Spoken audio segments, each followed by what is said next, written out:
नमस्कार दोस्तों, स्वागत है आपका A to Z स्टोरीज अद्भुत ऑफिशियल पर। भयानक यात्रा और माँ काली का मंदिर भाग 6। पिछले भाग में हमने देखा कि डिम्पल के सिर पे कौवे का सिर गिरता है, जिसके कारण वो डर जाती है। उसके बाद हितेश को वो वहां अंधेरे में जाने के लिए मना कर देती है। रात को सबके सो जाने के बाद हितेश दुबकते कदम अंधेरे की तरफ अकेला चला जाता है। तभी उसके पैर किसी चीज पर पड़ता है। वो मोबाइल की रोशनी करके देखता है तो उसको चारों तरफ जानवरों के शव दिखते हैं। उसके सामने एक बड़ा सा गगनचर भी मरा हुआ दिखता है। वो गगनचर ध्यान से देखने के बाद उसको पता चलता है कि वो चील है। तभी उसके सामने की तरफ कोई जानवर के गुर्राने की आवाज आती है। तब वो वहां से भागने लग जाता है। दूसरी तरफ सतीश हितेश को वहां ना पाकर जगपति को उठाने हेतु आगे बढ़ता है, लेकिन शरीर कांपने लग जाता है। नींद ना आने की वजह से जूली वहां आती है और देखती है कि सतीश का बदन कांप रहा होता है। वो जल्दी से वहां आती है और सतीश को संभालती है।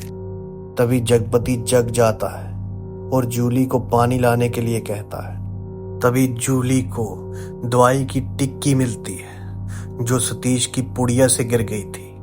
वहां हितेश को ना देखकर जगपति चिंतित हो जाता है और तभी अंधेरे की तरफ से हितेश भागता हुआ आ रहा होता है।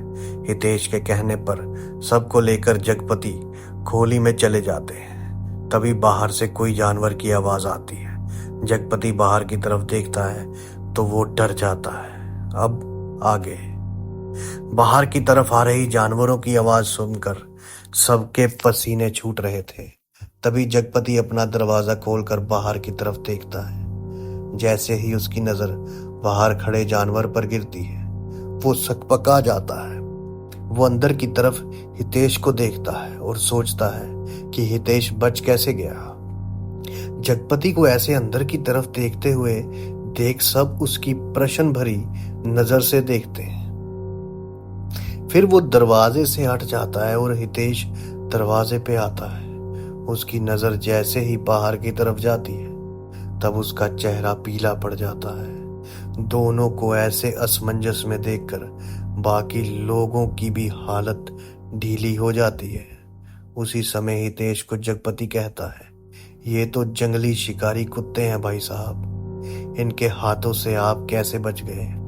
इनकी रफ्तार और सूंघने की क्षमता बहुत ज्यादा होती है। हितेश को भी अभी जवाब देते नहीं बन रहा था। वो अभी भी इतना हाँफ रहा था कि उसको बोलने के लिए शब्द नहीं मिल रहे थे। दरवाजे की तरफ बढ़कर सबने देखा कि बाहर शिकारी कुत्ते अपनी जुबान बाहर लटकाए खड़े हैं। उनके में से लार टपक रही है। उन्होंने देखा कि उनका मुंह आगे से काले रंग का और कान थोड़े बड़े हैं। कुत्ते के आगे के 2 बड़े दांत उनकी हैवानियत का अंदाजा दे रहे थे। उनके मुंह पे जैसे क्रूरता भरी हो, वैसे बस किसी को मारने की भावना थी। ये देखकर सबके होश उड़ गए थे। रात के समय में ऐसा माहौल बन चुका था जिसके कारण सबकी नींद आंखों से उड़ चुकी थी। तभी जैसे कुत्तों को पता चला कि दरवाजा अंदर की तरफ खुला है, वो बिजली की रफ्तार से दौड़ पड़े। लेकिन जगपति ने उनकी मनसा भांपते हुए हितेश को धक्का मारकर जल्दी से दरवाजा बंद कर लिया। दरवाजा बंद कर देने की वजह से कुत्ते बहुत तेजी से एक बड़ी सी आवाज के साथ दरवाजे के साथ टकराए। उनके टकराने की आवाज पूरी खोली में गूंजने लगी। तभी जगपति के पिता वहां पर लकड़ी के सहारे आ पहुंचे। उन्होंने बाहर की परिस्थिति को भांपते हुए जगपति से कहा, ये जंगली कुत्ते हैं। ये कुत्ते जिसको शिकार बनाना चाहते हैं उसको जल्दी से छोड़ते नहीं। ये लोमड़ी के भांति चतुर और शेर के भांति आक्रामक होते हैं। ये जिद्दी किस्म के जानवर हैं जो ठान लेते हैं वो करके छोड़ते हैं। वो अगर एक बार हमले में सफल नहीं होते तो बार बार हमला करने के लिए खुद को तैयार करते रहते हैं, लेकिन पीछे हट नहीं सकते। जगपति के पिता की ये बात सुनकर उनकी दहशत का अंदाजा सबको लग गया। तभी जगपति बोला, बाबूजी, तो फिर हमें कुछ तो उपाय करना पड़ेगा ना। मैंने भी सुना है कि ये लोग शिकार देख के धीरे धीरे सब जंगली कुत्तों को इकट्ठा करने लग जाते हैं। हाँ, ये जंगली कुत्तों को किसी भी तरह से यहाँ से भगाने का उपाय करना पड़ेगा, तब ये यहाँ से जाएंगे, जगपति के पिताजी ने कहा। उसी समय फिर से गुर्राने की आवाज आती है। यह सुनकर सब लोग दरवाजे के सुराग में से बाहर की तरफ देखने लगे। उन्होंने देखा कि 4 और जंगली कुत्ते वहां पर आ पहुंचे हैं। सबको ये समझ आ गया कि उनको यहाँ से भगाने का उपाय नहीं किया गया तो पूरा उनका समूह यहाँ आ जाएगा और वो लोग परेशानी में पड़ जाएंगे। रात की ठंडी में जैसे विचारों की गर्मी बढ़ गई थी और सब अपनी अपनी तरफ से कुछ सोचने का प्रयास करने लग गए। तभी जगपति के पिता ने बोला, अगर हम उन लोगों के थोड़े कुत्तों को जख्मी कर देते हैं या मार देते हैं तो ये जंगली कुत्ते अपने कदम पीछे हटा सकते हैं, लेकिन उनके सामने जाना भी खतरों से कम नहीं है। ये सुनकर जगपति सोचने लगा कि अगर सब उनके सामने जाएंगे तो वो किसी को जिंदा नहीं छोड़ेंगे, लेकिन उनके ऊपर अलग तरीके से हमला करेंगे तो शायद सबकी जान का खतरा टल सकता है। ये सोचने के बाद जगपति ने हितेश से कहा, हितेश भाई साहब, हमारे पास कुल मिलाकर 3 नुकीले डंडे हैं, लेकिन हम एक साथ सामने गए तो किसी न किसी को वो हानि पहुंचाएंगे ही। तो मुझे ऐसा उपाय सूझा है कि शायद जिसकी वजह से हम उनके हमलों से बच सकते हैं। फिर जगपति सबको अपना उपाय समझाने लगा। कुछ देर समझाने के बाद सबको उसकी ये युक्ति अच्छी लगी और वो लोग जंगली कुत्तों को भगाने के लिए सजग हो गए। जगपति सबकी 2-2 की टुकड़ी बनाता है और उसमें हर एक टुकड़ी के हाथ में एक डंडा देता है। हितेश और डिम्पल, जगपति और सुशीला, विवान और जूली, ऐसे वो अलग ग्रुप में बंट जाते हैं। जगपति के पिता और सतीश को घर के अंदर ही छोड़ने का तय करते हैं। सतीश अभी भी होश में नहीं होता है, वो बेहोश सी स्थिति में खोली में पड़ा होता है। जगपति के पिता उसको देखकर एक दुख भरी आह भरते हैं और दरवाजे के समीप जाकर खड़े हो जाते हैं। जगपति सबको नुकीला डंडा देने के बाद एक मशाल तैयार करता है जो उसके बाबूजी को वो दे देता है। वो उन सबको अपने उपाय के बारे में फिर से एक बार और अवगत करवाता है। सब लोग खोली के पीछे के दरवाजे की तरफ जाते हैं और वहां जगपति दरवाजे के बाहर की तरफ छेद से झांक के देखता है। फिर हल्के से कदम से बाहर की तरफ चला जाता है। बाहर आगे की तरफ जगपति के पिता दरवाजे को बार बार खटखटाते हैं ताकि कुत्तों का ध्यान दरवाजे की तरफ रहे। तभी जगपति, हितेश और विवान अलग अलग दिशाओं में बिखर जाते हैं। अंधेरे की वजह से कुत्तों को सबकी हलचल पता नहीं चली है और उनकी नजर दरवाजे की तरफ होती है और वहां एक शेर की तरह दरवाजे की तरफ नजर रखकर घूम रहे होते हैं। जगपति और हितेश कुत्तों को दोनों विपरीत दिशाओं में चले जाते हैं और तभी विवान के साथ जूली कुत्तों की समक्ष सामने की तरफ से आगे बढ़ने लगती है।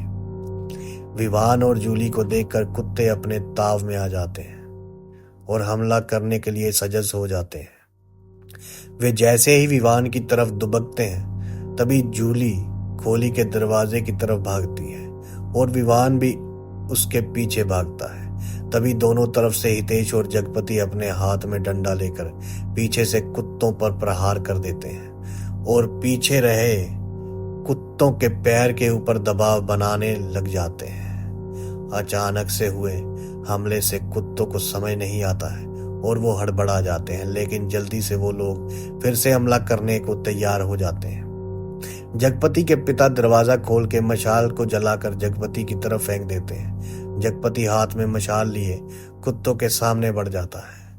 ये देखकर वहां जंगली कुत्ते अपने साथियों को थोड़ा जख्मी देखकर पीछे हट जाने लगते हैं और वो लोग भागते हुए अंधेरे की तरफ चले जाते हैं। ये देखकर सब खोली के अंदर की तरफ जाने लगते हैं। कुछ देर तक हितेश और जगपति बाहर की तरफ अपना पहरा देकर खड़ा रहते हैं। लेकिन फिर अंधेरे वाली झाड़ियों से कोई प्रतिक्रिया ना आते देख वो लोग खोली में जाने लगते हैं। दोनों जैसे ही दहलीज पे कदम रखते हैं वहां एक जंगली कुत्ता उनके ऊपर हमला करने ही वाला होता है। तभी विवान दोनों को जोर से धक्का मार देता है और कुत्ते के सिर पे डंडा मार के उसको गिरा देता है। कुत्ते को अब जैसे चक्कर से आ जाते हैं, वो अब हमला करने की स्थिति में नहीं होता है। वो लड़खड़ाता हुआ झाड़ियों की तरफ जाने लगता है। सब लोग फटी आंखों से पहले वो कुत्ते को देखते हैं और फिर वहां पर हाथ में डंडा ऊपर उठाए विवान को देखते हैं। विवान का ये रूप सबने पहली बार देखा था। उनको यकीन नहीं हो रहा था कि विवान ने जगपति और हितेश को जख्मी होने से बचाया था। विवान का हृदय अब जोरों से धड़कने लगा था और वो अचानक से अपने हाथ से डंडा छोड़ देता है और बुत की भांति वहीं पे खड़ा हो जाता है। उसको खुद को यकीन नहीं होता है कि उसने किसी जंगली जानवर को मारकर भगाया है और वो मुंह से एक बड़ी सी हुंकार के साथ घुटनों के बल नीचे बैठ जाता है। हितेश लंगड़ाते कदम के साथ उसके सामने जाकर बैठ जाता है और कहता है, धन्यवाद विवान। फिर हितेश उसके कंधे पे हाथ रख के सहलाने लगता है जैसे वो उसका दिल से आभार व्यक्त कर रहा हो। हितेश की आंखों में अब अफसोस था कि उसके कारण सबको परेशानी झेलनी पड़ी थी। वो अपने हाथों को सबकी तरफ जोड़कर बोला, आप सब मुझे माफ कर दीजिए। आज मेरी एक गलती की वजह से सबकी जान खतरे में आ गई थी। जगपति उसके हाथों को पकड़कर बोला, नहीं भाई साहब, हमारे साथ जो होना होता है वो पहले से तय होता है। उसमें आपसे कोई गलती नहीं हुई है। आप एक जरिया थे बस। जगपति की ऐसी दार्शनिक बातें सुनकर सबको आश्चर्य होता है। गांव के एक अनपढ़ इंसान की ऐसी बातें उनके दिल को छू गई थी। उसकी विनम्रता और दया भावना को सब नमन कर रहे थे। जो इंसान ने उनके यहाँ पर आसरा दिया था, अब उन्हीं को सबके कारण परेशानी झेलनी पड़ रही थी। और जगपति किसी को गलत नहीं ठहरा रहा था। वो बस सबको अपने बच्चे की भावना से देखे जा रहा था। दूसरी तरफ सब लोग जगपति को और सुशीला को कृतज्ञता की भावना से देख रहे थे। रात से हुई अकल्पनीय स्थितियों के कारण वे लोग सो नहीं पाए थे। अब तो सुबह की पहली महक भी सबकी नासिका को छू रही थी। ठंडी सी हवा अब दरवाजे की दरार से अंदर की तरफ आ रही थी। सब एकदम चुप से बैठे गए थे।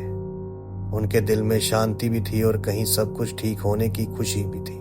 तभी हितेश ने अब जगपति की तरफ देखा तो जगपति ने उससे कहा, अब हमें घने पेड़ों के बीच तलाश करनी चाहिए जो हमें रात के गगनचर के बारे में जानकारी दे सकता है। तब हितेश बोला, चाचा, वो गगनचर चील थे। हाँ शायद। फिर उसने वहां पर देखी सब चीजों को जगपति को कह सुनाया। ये सुनकर जगपति बोला, भाई साहब, ये अमानवीय घटना है। यहाँ कभी कोई चील एक साथ ऐसे हमला नहीं करती है। कुछ तो हुआ है वहां। हितेश की बात सुनकर जगपति हितेश को कहता है कि हमें गगनचर के बारे में जानकारी चाहिए तो पेड़ों के बीच हुए वो रहस्य को देखना पड़ेगा जहां इतने सारे चील एक साथ आ हमला कर बैठे थे। ये सुनकर हितेश जगपति से कहता है, चाचा, लेकिन वो गगनचर चील ही थे, ये पुष्टि हो चुकी है, तो अब वहां जाने का कोई फायदा नहीं है। लेकिन जगपति के मन में शंका का कीड़ा घुस चुका था। उसको कुछ अलग सा होने की संभावना दिख रही थी। वो हितेश की बातों के साथ सहमत नहीं हो रहा था।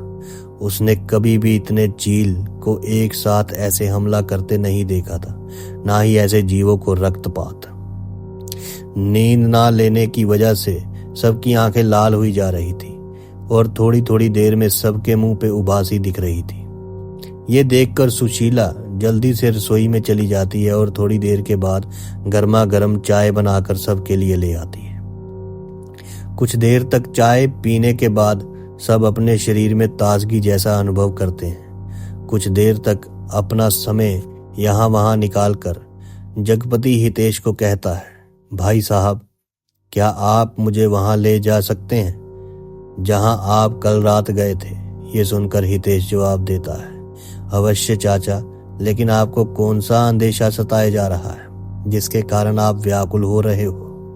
जगपति ने थोड़ी देर चुप रहकर फिर खुद को संयत करते हुए बोला, मुझे लग रहा है ये चील का हमला किसी की गलती की वजह से हुआ है, जिसका कहीं ना कहीं ताल्लुक इंसान के साथ जुड़ा हुआ है। ये बात सुनकर हितेश जगपति से कहता है, ये बात आप इतने यकीन से कैसे कह सकते हैं? क्योंकि पहले गांव में कोई हरकत होने का कारण कोई गांव का ही इंसान होता था, और यहाँ तो बात ही ऐसी है। चील कभी भी ऐसे झुंड बनाकर हमला नहीं करती है, और वो भी इतने भयानक तरीके से। गांव रहस्यमय चीजों से भरा हुआ है, लेकिन कुछ भी गलत चीज तभी होती है जब गांव का कोई इंसान उस चीजों को छेड़ने की कोशिश करता है। हितेश जगपति की बात सुनकर समझ गया था कि जगपति की बात और उसका विश्वास कुछ रहस्य को उजागर करने वाला था।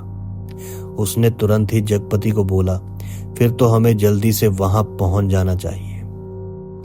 इतना बोलने के बाद हितेश और जगपति जल्दी से तैयार हो जाते हैं, और तभी विवान भी साथ में आने की जिद करता है। लेकिन हितेश उसको कहता है, जब तक सतीश को होश नहीं आ जाता तब तक हम लड़कियों को अकेला नहीं छोड़ सकते, इसलिए तुम अभी यहीं पर हमारा इंतजार करो। ये सुनकर विवान का उत्साह अचानक से खत्म हो जाता है। उसका मुंह ऐसे उतरा हुआ देखकर हितेश उसको साथ में लेने के लिए तैयार हो जाता है। वहां पर चिंता के साथ वो लोग गाड़ी में बैठ जाते हैं और घने पेड़ों की तरफ रवाना हो जाते हैं। थोड़ी दूर चलने के बाद सबको मरे हुए जानवरों के शव दिखते हैं। वहां पर छोटे मोटे जानवर को ऐसे क्रूरता से मारा गया था कि कोई देख के भी डर जाए। रात के समय में हितेश को ज्यादा कुछ दिखा नहीं, लेकिन अब उसकी नजर सब जानवरों के ऊपर जाती है। तब उसको पता चलता है कि किसी भी जीव की आंखें तो थी ही नहीं, सबकी आंखों को निकाल लिया गया था। तभी जगपति के मन में सवाल आता है कि एक साथ इतने सारे जानवर इकट्ठा कैसे हुए थे। उसी समय पेड़ों के थोड़े दूर से किसी की बातें करने की आवाज आती है। ये सुनकर जगपति अपने कदम संभाल कर उसी तरफ बढ़ देता है, और पीछे पीछे हितेश और विवान भी चल देते हैं। पेड़ों के पीछे रहे लोगों की बातें उनको साफ नहीं सुनाई दे रही थी, लेकिन हल्की आवाज से पता चल रहा था कि वो लोग कहीं ना कहीं अपने कुछ दफनाने की बात कर रहे थे। तभी पेड़ के ऊपर से एक सर्प विवान की गर्दन पे सरकता है। विवान ये देखकर जैसे ही चिल्लाने वाला था, तभी हितेश ने उसके मुंह पे अपना हाथ रख दिया। जब हितेश उसका मुंह बंद करने जा रहा था, तब उसका संतुलन बना नहीं और हितेश नीचे की तरफ जमीन पे गिर गया। जब हितेश के गिरने की आवाज उन लोगों ने सुनी, तो वहां से वो लोग घोड़े की रफ्तार से वहां से गायब हो गए। जगपति ने जल्दी से हितेश को खड़ा किया और अपना सिर पीट लिया। फिर वहां विवान के ऊपर के सर्प की तरफ इशारा करके बोला, ये बिन जहरीला सर्प है, इसके काटने से भी कुछ नहीं होता। हमारी थोड़ी सी गलती के कारण वो लोग भाग गए, अब हमें पता नहीं चलेगा कि इसके पीछे कौन था। तभी जगपति वहां जाता है जहां से वो लोग भागे थे। वहां जाकर देखता है तो उसकी आंखें बड़ी हो जाती हैं और वो गुस्से से भर जाता है। उसके साथ हितेश और विवान भी वहां का नजारा देखकर चौंक जाते हैं, लेकिन उनको कुछ समझ में नहीं आता। वहां पर 4 इंसानी खोपड़ी के साथ हाथी के दांत पड़े हुए थे, जो 4 दिशा की चौकड़ी बनाकर रखे हुए थे। उसके ऊपर ताजे खून के निशान थे और किसी के जले हुए पंख भी वहां मौजूद थे। कई सारे मेंढकों को एक साथ बांधकर माला बनाई गई थी।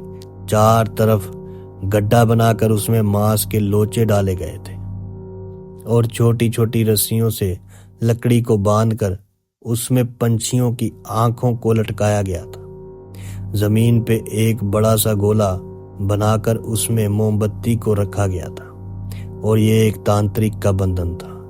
जगपति का मुंह और आंखें ये देखकर लाल हो चुकी थी, जैसे उसका गुस्सा अभी भी फूट पड़ेगा। उसने अपने हाथों की मुट्ठी को कसकर बंद कर रखा और वहां अभी जोर की फुंकार के साथ सांस ले रहा था।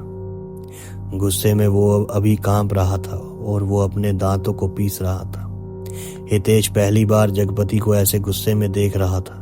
जगपति का गुस्सा देखकर हितेश को उसका कुछ पूछने का साहस नहीं हो पा रहा था। हितेश और विवान बस चुप से जगपति के सामने देखकर खड़े रह गए थे। विवान ने हितेश से कहा, हितेश ऐसा तो क्या हो गया है जिसके कारण जगपति चाचा इतने गुस्से में दिख रहे हैं? हितेश ने कहा, पता नहीं, लेकिन जो हुआ है शायद बहुत बुरा हुआ है जिसके कारण जगपति चाचा को गुस्सा सातवें आसमान पे है। तभी जगपति जमीन पे बैठ गया और वहां का बंधन छोड़ने के लिए जैसे ही हाथ बढ़ाया उसको हितेश ने रोक लिया। ये देखकर जगपति हितेश को देखने लग गया। जगपति की लाल आंखें देखकर हितेश ने तुरंत ही अपने हाथ पीछे की तरफ कर लिए और वहां से हट गया। जगपति ने फिर वहां लगे धागों को अपने हाथों से तोड़ना चालू किया और मन में कुछ बड़बड़ाने लगा। फिर उसने वहां पर फैले बंधन को धीरे धीरे खोलना चालू किया। चारों तरफ पड़ी खोपड़ी की एक एक करके उठाया और उसको एक साफ जगह पर रख दिया। उसके बाद हाथी के दांतों को और मेंढक माला को अपने पैरों के बाजू में रख दिया। फिर वहां पड़े जल को उठाया और कुछ बोलने लगा। फिर वो जल उसने सब जगह पर छिड़क दिया। ये देखकर हितेश और विवान तो जैसे चौंक ही गए थे। फिर जगपति ने विवान और हितेश को इशारा किया कि जितने शव पड़े हैं उनको एकत्रित कर लो। दोनों ने जल्दी से शवों को एकत्रित करके वहां पर रख दिया। उसके बाद जगपति ने लकड़ियों को हितेश और विवान की मदद से जुटाया और वहां शवों के ऊपर डाल दिया। फिर वो अपनी गाड़ी से घासलेट लेकर आया और उसने वहां लकड़ियों पे घासलेट डाल के उसको जला दिया। जैसे ही उसने शवों को जलाया वहां का हवामान बदलने लगा। कुछ देर में वहां भारीपन महसूस होने लगा और उनके सिर में दर्द होने लगा। तभी जगपति ने वहां लटकाए रखी जानवरों की आंखों को शवों के ऊपर रख दिया। अभी तक जगपति के मुंह से एक भी लफ्ज नहीं निकल रहा था। जैसे वो मन में कुछ गुनगुना रहा था वैसे आभास हितेश को हो रहा था। वहां भारीपन अब बढ़ता ही जा रहा था। तभी आस पास पेड़ों पे बैठे हुए पक्षियों की चहकने की आवाज आने लगी। वो सब ने एक साथ बोलना चालू कर दिया। ये देखकर जगपति ऊपर की तरफ देखने लगा और जगपति एक अफसोस के साथ उनकी आवाज को सुनने लगा। हितेश और विवान अब भारी दुविधा में पड़ गए थे। ना वो खुद कुछ बोल पा रहे थे, ना ही जगपति उनको कुछ बता रहा था। वहां पर बैठे हुए पक्षियों ने अचानक से एक साथ उड़ान भरी और आसमान में जाकर एक ही जगह पर स्थिर हो गए। कुछ देर वहीं पे पंख हिलाने के बाद वो फिर से चहकने लगे और एक चक्कर जगपति के ऊपर से लगाकर वहां से चले गए। उनके जाने के बाद वहां का माहौल अब धीरे धीरे हल्का होने लगा।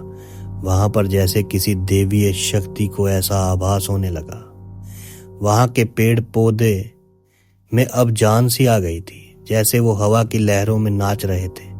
हितेश और विवान ये बदलाव महसूस कर रहे। तभी हितेश की नजर जगपति के ऊपर गिरती है। जगपति वहां पर बेहोश हो चुका होता है और हितेश को जगपति जमीन पे पड़ा हुआ दिखता है। और ये देखकर हितेश जल्दी से जगपति के पास पहुंच जाता है। वो जगपति के चेहरे पे अपने हाथों को मसलता है और वहीं पड़ा हुआ जल उसके चेहरे पे छिड़कता है। थोड़ी देर बाद जगपति होश में आ जाता है, लेकिन अभी जगपति की आंखों में एकदम शांति और सरलता दिख रही थी। ये देखकर हितेश और ज्यादा आश्चर्य में पड़ जाता है। अभी कुछ देर पहले जगपति का रूप कुछ अलग था और अभी कुछ अलग, और ये देखकर विवान और हितेश उसको देखते रह जाते हैं। थोड़ी देर पहले का जगपति का रूप उग्र और कठोर था और अभी वो एकदम शांत दिख रहा था। ये देखने के बाद हितेश जगपति को त्वरित पूछता है, जगपति चाचा, अब आप कैसा महसूस कर रहे हो? जगपति ने अपना एक हाथ हितेश की तरफ उठाकर कहा, मैं ठीक हूं भाई साहब, बस थोड़ा सिर भारी लग रहा है। हितेश जगपति को पीठ पे हाथ का सहारा देकर बिठाता है और उसके सामने देखने लग जाता है, जैसे कुछ पूछना चाहता, लेकिन जगपति अभी जैसे बोलने की क्षमता खो चुका हो, वैसे मूक सा बैठा हुआ था। अभी भी उसके चेहरे पे कहीं ना कहीं अफसोस के भाव थे। उसकी बहुत हानि हो गई हो, वैसे उसका हृदय उदास था। वहां पर पड़े हुई चीजों को हितेश उठाकर गाड़ी में रखता है और विवान जगपति के साथ बैठकर उसको संभालने की कोशिश कर रहा था। वहां हितेश अभी हाथी दंत और मेंढक माला को देखता है तो उसको लगता है कि वो माला नकली है, लेकिन तभी वहां पर एक मेंढक माला से अलग होकर नीचे गिरता है। ये देखकर हितेश के शरीर में जैसे बिजली दौड़ने लगती है। सब चीज गाड़ी में रख लेने के बाद हितेश भी जगपति के पास वहां पर आकर बैठ जाता है जहां पर जगपति और विवान बैठे हुए थे। तभी जगपति और हितेश पूछते हैं, चाचा क्या हम घर वापस चलें? जगपति उसका उत्तर देते हुए कहता है, नहीं भाई साहब, अभी जो हमने देखा वो एक छोटा सा पूर्वावलोकन था। अभी आपको शायद इससे भी खतरनाक चीजें देखने मिलेंगी जिसके कारण आप डर भी जाओगे। अब हमें यहाँ आगे की तरफ जाना है जहाँ एक रास्ता सुनसान है और दूसरा रास्ता जंगल से होकर पर्वतों की तरफ जाता है।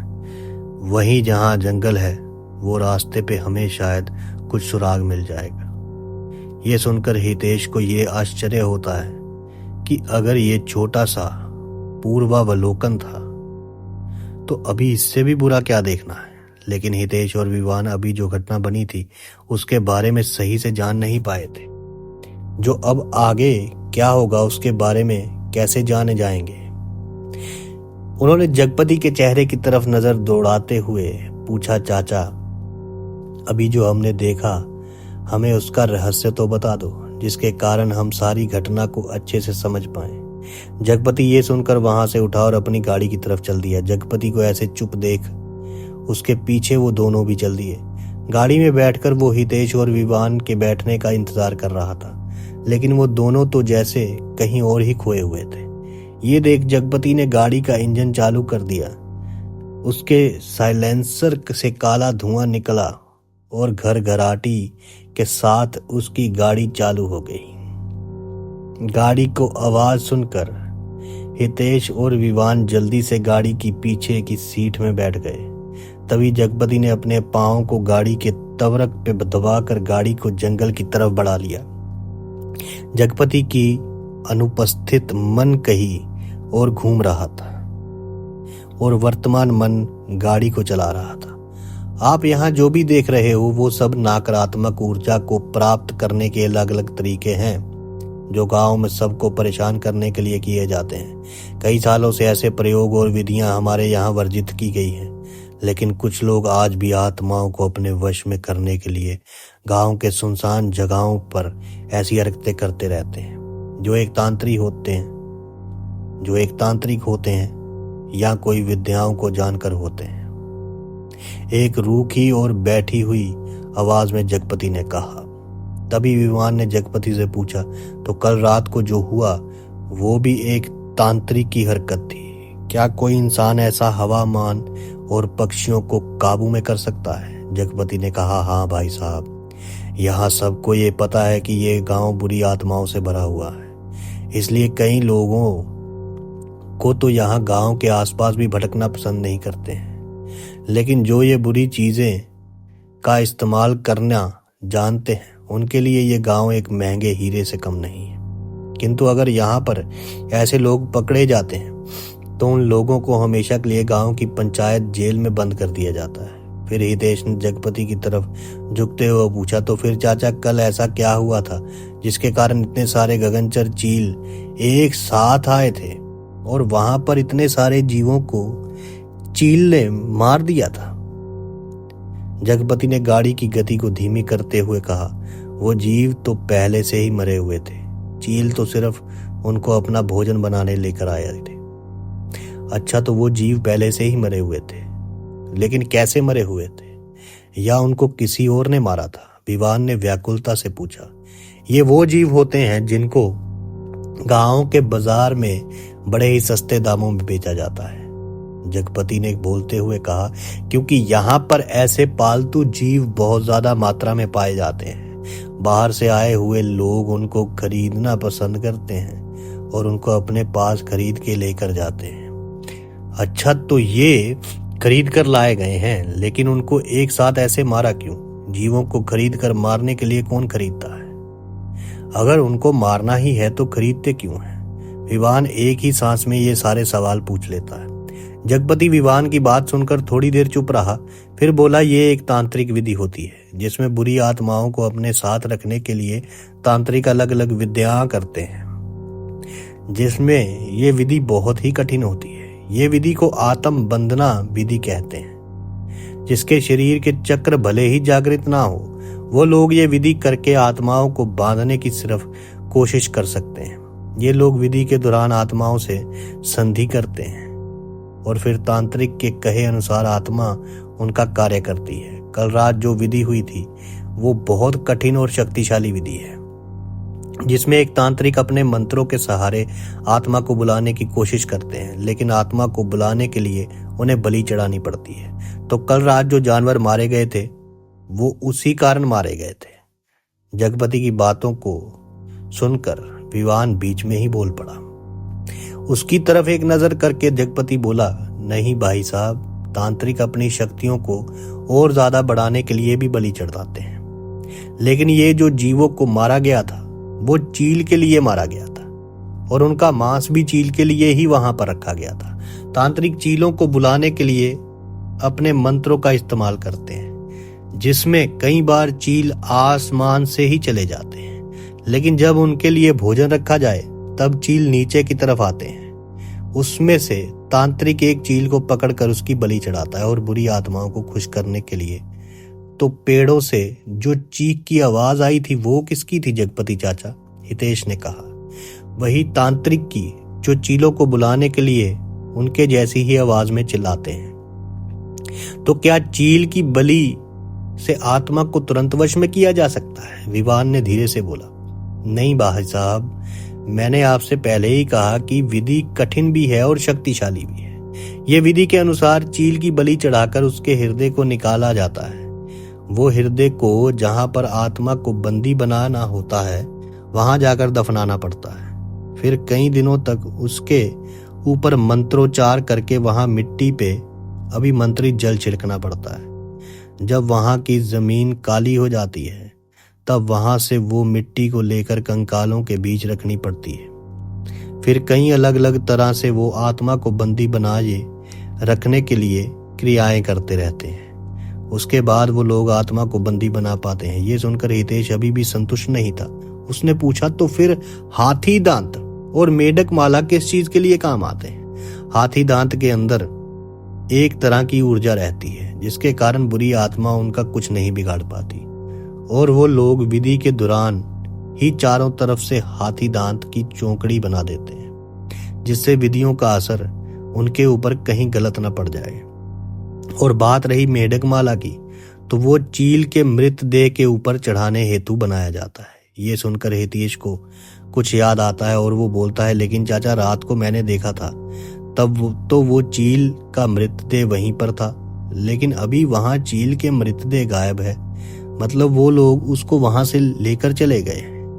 हाँ, जब तक उसका मृतदेह उनके पास है तब तक वो तांत्रिक ये विधि को अभी भी पूर्ण कर सकता है। उसी के सुराग ढूंढने के लिए हम जंगल की तरफ जा रहे थे। ये सुनकर विवान बोला, मतलब ये कि अगर ये तांत्रिक सफल हो जाता है तो वो भी किसी आत्मा को बंदी बनाकर अपने मन मर्जी का कार्य करवाएगा। हाँ भाई साहब, लेकिन विधि करने के 2 प्रहर तक उसको बलि का हृदय निकाल कर सब प्रकार की मंत्र विद्या करनी पड़ती है। अगर वो इसमें अब सफल नहीं रहा तो वो विद्या तांत्रिक के ऊपर ही बुरा असर डालेगी। विधि वो लगभग पूर्वनाह में कर चुका है, मतलब अब उसका पास मध्याह्न का समय शेष है, कुछ ही वक्त। इतनी बात करके हितेश जगपति को आश्चर्य की नजर से पूछता है, लेकिन चाचा, इस विधि के बारे में आपको इतना गहरे तरीके से कैसे पता है, और आपने तांत्रिक का बंधन कैसे तोड़ा? ये सुनकर जैसे जगपति को गहरा धक्का लगा हो। वो कब से यही सवाल के कारण चुप रहना चाहता था, लेकिन हितेश के पूछने पर अब वो हड़बड़ा गया था। सवाल पूछने के बाद एक भूत की तरह हितेश और विवान जगपति की तरफ देख रहे होते हैं, लेकिन जगपति उनसे अब नजर चुराने की कोशिश कर रहा होता है, जैसे उसका ये सवाल का जवाब पता है लेकिन वो अभी देना नहीं चाहता है। लेकिन अब हितेश जैसे जगपति की बात का जवाब चाहता हो, वैसे चलती हुई गाड़ी में पीछे की सीट से आगे की तरफ आ जाता है और बड़ी सी आवाज में कहता है, जगपति चाचा, आप हमसे जो भी कुछ छुपा रहे हो वो हमें बताइए। हमें जानना है कि आपने उस तांत्रिक के बंधन को कैसे तोड़ा। आप ये रस्म को कैसे अच्छे से जानते हैं। इस बात का जवाब देने ना चाहते हुए भी जगपति ने अपना मुंह खोला। भाई साहब, ये बात एक दुर्घटना से कम नहीं है और हमारी जिंदगी का काला सच है। शायद ये सच हमें आज भी परेशान कर रहा है, जिसके कारण हमारे परिवार का वंश अभी भी रुका हुआ है। जगपति की ये बात सुनकर हितेश को जैसे कुछ समझ नहीं आया, इसलिए उसने जगपति को कहा, चाचा आप सीधा सीधा कहिए, ऐसी गोल गोल बातों से हमें कुछ समझ नहीं आएगा। तभी जगपति अपने गले को साफ करते हुए बोला, भाई साहब, कुछ साल पहले हमारे बाबूजी यानी हमारे दादा जयशंकर जी ने यहाँ पर घर की परेशानियों को मिटाने के लिए तांत्रिक बुलाया था। लेकिन विधि या तंत्र विद्या के पहले तांत्रिक ने दादाजी को कोई भी प्रकार की ऐसी बातों से अवगत नहीं करवाया जिसके कारण हमारा नुकसान हो जाए। इस चीज के कारण जैसे ही बलि चढ़ाने का समय आया, तब दादाजी को तांत्रिक ने बताया कि अब आत्माओं को वो चीज चाहिए जो तुम सबकी जान बचा सकती है। तब दादाजी ने सोचा कि ज्यादा से ज्यादा क्या मांग लेंगे, तो उन्होंने वहां तांत्रिक की बातों में आकर हाँ कर दिया। लेकिन उनके ये बात नहीं पता थी, ऐसा करने से हमेशा के लिए उनके लिए नाशवंत साबित होगा। विधि के बाद तांत्रिक ने बोला, सबकी जान बचाने के लिए आत्मा को आपके वंश के 13 बच्चों की बलि चाहिए। जब आपके घर में 13 बच्चे माँ के पेट में रहेंगे जरूर, लेकिन जब उसका पैदा होने का समय आएगा तब वो मरे हुए पैदा होंगे। ये सुनकर दादाजी चौंक गए, लेकिन तभी तांत्रिक ने कहा कि अगर बीच में विधि को पूरा नहीं किया गया अब तो अभी पूरे वंश का नाश हो जाएगा। वो तांत्रिक ने हमारे बच्चों का सौदा बुरी आत्मा के साथ किया। दादाजी को ये बात ज्यादा ही अखर आ गई और उनकी मृत्यु हुई। तब मैं लगभग 1.5 साल का था। मेरे बाद कोई भी बच्चा इस घर में आया नहीं है। हमारी माई के पेट में 9 बच्चे मर चुके हैं और मेरी बीवी के पेट में 3। लेकिन अब सुशीला की उम्र हो चुकी है, उसकी तबीयत ठीक नहीं रहती है। तांत्रिक के कहे अनुसार 12 बच्चे तो हमने गंवा दिए हैं, लेकिन अब सिर्फ 2 बच्चे हैं जो हमारे वंश में अपनी आहुति दे गए। ये हमारे बुरे कर्मों का नतीजा है कि हमने हमारी सुरक्षा हेतु हमारे बच्चों का गला घोंट दिया। ये सुनकर हितेश बोला, लेकिन चाचा, अगर आपके घर में बच्चे नहीं होंगे तो भी तो आपका वंश समाप्त हो जाएगा ना। जगपति ने कहा, हाँ ऐसा ही कुछ समझो। मतलब आपके वहां पर भी पहले आत्म बंधन विधि हुई है और जिसके कारण सब आप परेशान भुगत रहे हो। विवान बोला, जी हाँ भाई साहब। जगपति ने कहा, तो फिर आप उसका बंधन कैसे तोड़ दिया जो तांत्रिक ने बना के रखा हुआ था? हितेश ने पूछा। दादाजी की मृत्यु के पश्चात 12 दिन बाद हमारे यहाँ एक साधु आए थे। उन्होंने हमें बताया था कि अगर किसी तांत्रिक के बंधन को तोड़ना है तो उनका उपाय शाबर मंत्र के द्वारा ही हो सकता है। हमारे ऊपर की गई तांत्रिक विद्या को कम करने हेतु हमको वो साधु ने ये मंत्र दिया था, ओम पीर बजरंगी राम लखन के संगी, जहां जहां जाए विजय का डंक के बजाए, दुहाई माता अंजनी की आण। ये मंत्र से भले ही हमारे घर में बच्चे नहीं हुए हैं, लेकिन परेशानियां खत्म हो चुकी हैं। ये मंत्र से बंधन से मुक्ति जल्दी मिल जाती है। लेकिन ये बात हमारे बाबूजी ने बड़े हल्के में ले ली थी, जिसके कारण वो इस मंत्र को नहीं पढ़ते थे। लेकिन जब उनको समझ आया तब तक हमारी शादी हो चुकी थी, इसलिए उसका जप हम करते हैं। और आज सुबह ही हम महामृत्युंजय मंत्र के साथ हम इसी मंत्र का जप कर रहे थे, जिसके कारण मारे हुए जीवों की आत्मा को शांति मिले और उनको यहाँ बंधन से भी मुक्ति मिल जाए। और जो आसमान में पंछियों उड़ गए, तब हम समझ गए कि वहां शवों के अलावा पेड़ों पर रह रहे जीवों को भी बंदी बनाया गया था। उसी कारण बंधन से मुक्त होने पर वो सब मेरे ऊपर अपनी उड़ान भर के गए थे। ये सुनकर हितेश को जैसे लगा कि इतना बड़ा दुख होने के बावजूद भी जगपति के मुख पर हमेशा सरलता के भाव होते हैं। वो एक टक बस उसको देखता रहा। गाड़ी कब से धीरे धीरे जंगल की तरफ बढ़ रही थी, लेकिन खराब रास्तों के कारण उनको वहां पर कोई सुराग का कोई इंसान नहीं दिख रहा था। चारों तरफ बड़े बड़े पेड़ और अंधेरे के अलावा कुछ महसूस नहीं हो रहा था। वहां रोशनी इतनी कम थी कि उनकी थोड़ी दूर की चीज भी उनको सही से दिखाई नहीं दे रही थी। ये देखकर हितेश जगपति के और करीब खिसक गया। दूसरी ओर सतीश की आंखें खुल रही थी और वो बेहोशी में से बाहर आ रहा था। उसके आंखें खुलते ही उसने उठना चाहा, लेकिन कमजोरी के कारण वो उठ ना सका। खोली में बैठे जूली की नजर सतीश के ऊपर जाती है। वो जल्दी से सतीश के पास पहुंच जाती है। सतीश के शरीर पे बाहर निकले फफोले अब थोड़े शांत हो गए थे और सतीश का चेहरा भी पहले से काफी खिला हुआ दिख रहा था। ये देखकर जूली के मन में खुशी के भाव आ गए थे। तभी सुशीला सतीश को होश में आते देख सतीश के लिए पानी का गिलास भरकर लेकर आई। उसने वहां बैठी जूली को वो गिलास दिया। जूली ने पानी सतीश को पिलाते पूछा, अब कैसा लग रहा है सतीश?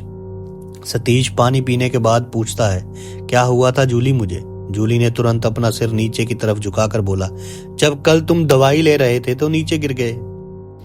वहां से मैंने तुमको दवाई उठाकर दी थी, लेकिन उसमें मेरी गलती के कारण एक दवाई की टिक्की छूट गई थी। वो दवाई ना लेने के कारण तुम्हारा हाल खराब हो गया था। हितेश ने हमें बताया था कि तुम्हारे पैरों के फफोले में कोई प्रवाही चला गया था, जिसके कारण ये दवाई आलोकनाथ जी ने दी थी। हितेश का नाम सुनकर सतीश में त्वरित पूछा, हाँ लेकिन हितेश कहाँ है? कहीं दिख नहीं रहा है। फिर जूली ने रात को हुई सारी बात सतीश को कह सुनाई। ये सुनकर हितेश चिंतित नजर आने लगा, लेकिन जूली ने बताया कि अब कोई चिंता की बात नहीं है। तभी डिम्पल ने कहा, जगपति चाचा विवान और हितेश वहां क्या हुआ था वहीं देखने गए हैं। वो जल्दी वापस आते ही होंगे। उसी समय खोली का दरवाजा कोई खटखटाता है। दस्तक की आवाज सुनकर सुशीला खोली के दरवाजे पे जाती है और दरवाजा खोलती है। जैसे ही वो दरवाजा खोलती है, उसके सामने कोई पुलिस के कपड़े पहने हुए, बदन से काला और गोल मटोल इंसान खड़ा हुआ दिखता है। उसके साथ और दो पुलिस वाले भी बाहर की तरफ खड़े होते हैं। वो और कोई नहीं, इंस्पेक्टर महिपाल होता है और उसके साथ दो पुलिस कांस्टेबल आए हुए होते हैं। वहां पर दूर पुलिस की जीप खड़ी होती है। बाहर की तरफ पुलिस वाले को देखकर डिम्पल और जूली भी बाहर आ गए। दोनों महिपाल को देखकर पहचान गए और उनके सिर पे चिंता की लकीर आ गई। तभी महिपाल ने डिम्पल से कहा, क्या हम हितेश से बात कर सकते हैं? ये कहकर उसने खोली के अंदर नजर डाली, लेकिन उसको वहां सतीश के अलावा कोई दिखा ही नहीं। तभी डिम्पल ने कहा, हितेश तो जगपति चाचा के साथ कहीं गया है, वो लोग शायद शाम तक आ जाएंगे। फिर उसने सामने से महिपाल को पूछा, क्या बात है बताइए ना, कोई जानकारी मिली है क्या बर्मन के बारे में? अभी सुबह में हमको एक लड़के की लाश मिली है जो हमने जंगल से बरामद की है और आपके कहे अनुसार वो लड़का बर्मन जैसा दिख रहा है।